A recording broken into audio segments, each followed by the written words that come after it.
Katanya beliau itu punya warung. Saya punya warung, tetap buka pada siang hari di bulan Ramadan. Tapi saya dan keluarga tetap puasa. Ini korelasinya gimana? Apakah saya berdosa nggak buka warung di siang hari bulan Ramadan? Boleh jadi bisa berdosa bagi dia ketika dia berpuasa. Ya.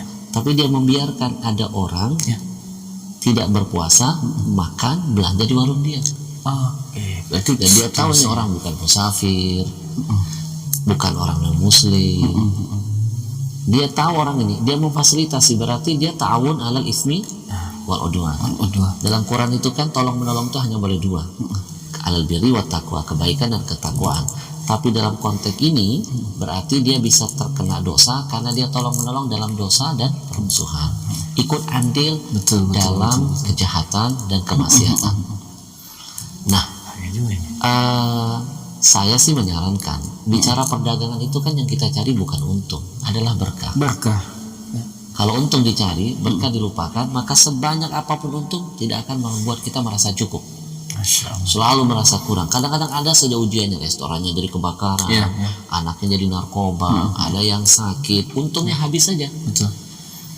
Lebih baik bicara dagang itu yang kita kejar adalah berkah. Untuk nomor sekian. Banyak sekali restoran-restoran yang saya tahu, seperti ada di Rempoa itu ada soto Betawi. Itu ketika Ramadan dia libur total. 11 bulan dia sudah merasa cukup dengan rezeki Allah kasih. Masa 1 bulan gak mau korban untuk Allah? Kalaupun misalnya kita harus membuka restoran itu, bukanya jam-jam buka puasa, menjelang buka puasa. Jadi diniatkan buka restoran itu untuk memudahkan orang membeli makanan untuk berbuka. Berarti dia tahun kan alal birri wat taqwa, malah dapat faedah, dapat pahala, memudahkan orang, membantu orang. Tapi kalau dia sudah dari pagi udah buka siang terang-terangan, itu keberkahannya dipastikan tidak ada. Nah, dalam Quran kita diajarkan tanda-tanda ketakwaan hati seseorang itu adalah dia mengagungkan syiar-syiar agama Allah. Ya. Wadzalika wa may yu'azzim sya'airallah fa innaha min taqwal qulub. Jadi bukankah Ramadan itu adalah bagian dari syiar-syiar agama Allah? Syiar yang harus diagungkan dong. Bulan yang sangat agung, bulan sangat mulia, bulan yang penuh dengan berkah. Kenapa kita nggak mengharap keberkahannya? Apapun kebaikan yang dilakukan di bulan itu, pahalanya berlipat ganda. Apapun keburukan yang dilakukan di bulan ini juga boleh jadi pahalanya pun bisa berlipat ganda. Syahrul Mubarak, bulan yang penuh dengan berkah. Kebaikan apapun akan dilipat gandakan. Antum bikin yang sunnah-sunnah amalan, antum dikasih pahala wajib.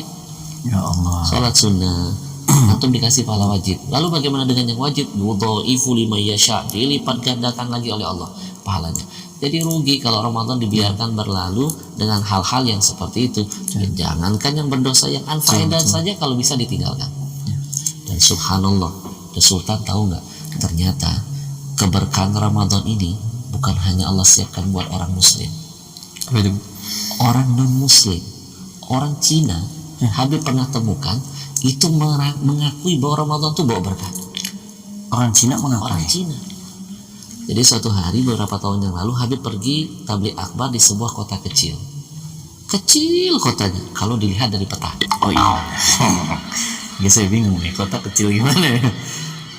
Ketika sampai di sana ternyata kota itu mayoritas lebih banyak orang Cina.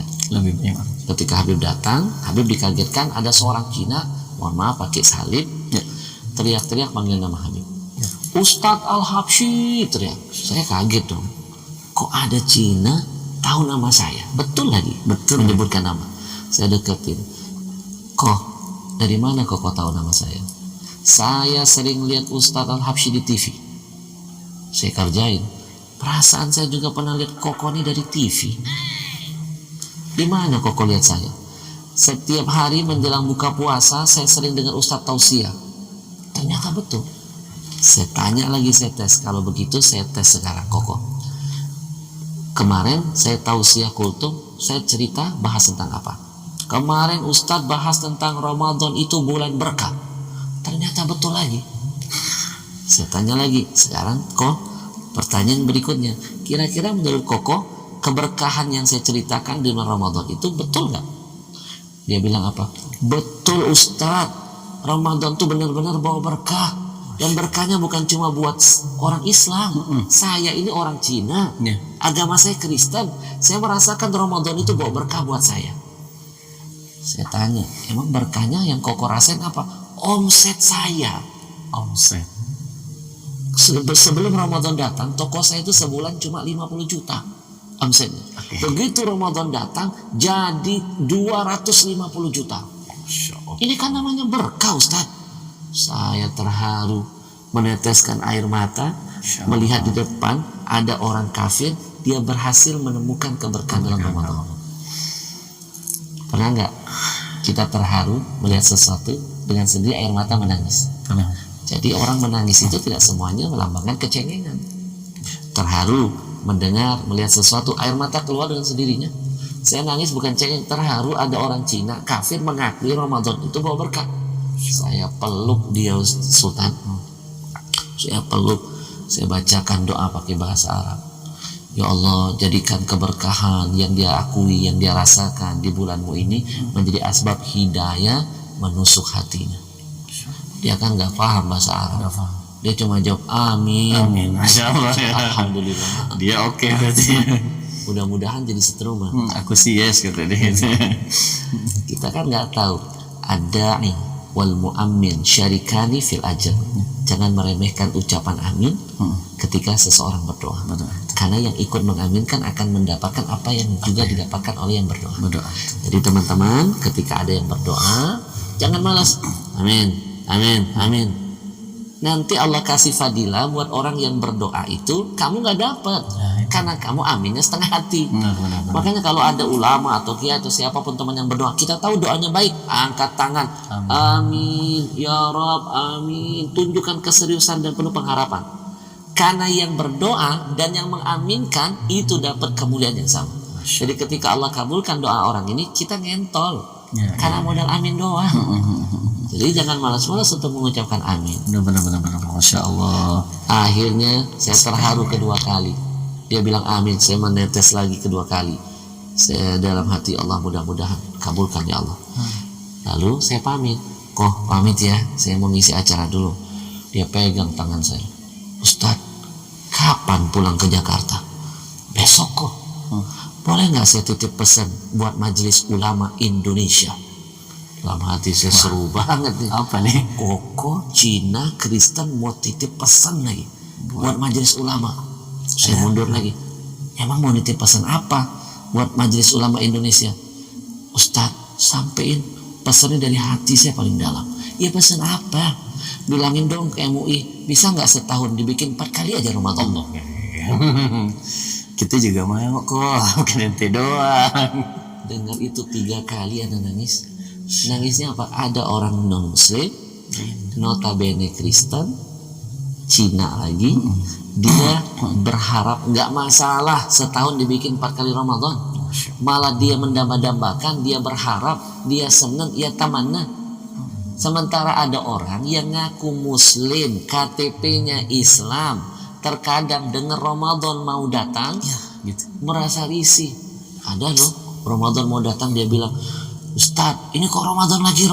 Cuma setahun berapa kali sih Ramadan? Ya Allah. Harusnya kita senang dengan datangnya Ramadan. Tunjukkan kesenangan dengan doa, dengan syair. Betul nggak? Kan ada tuh lagu-lagu yang terkenal itu. Marhaban tiba, marhaban. Ada lagunya. Aduh, Zat, saya jadi teringat sesuatu. Ramadan. Saya sekarang kali ini. Saya jadi ingat sesuatu kalau begini. Tapi itu jadi hiburan, Masya Allah.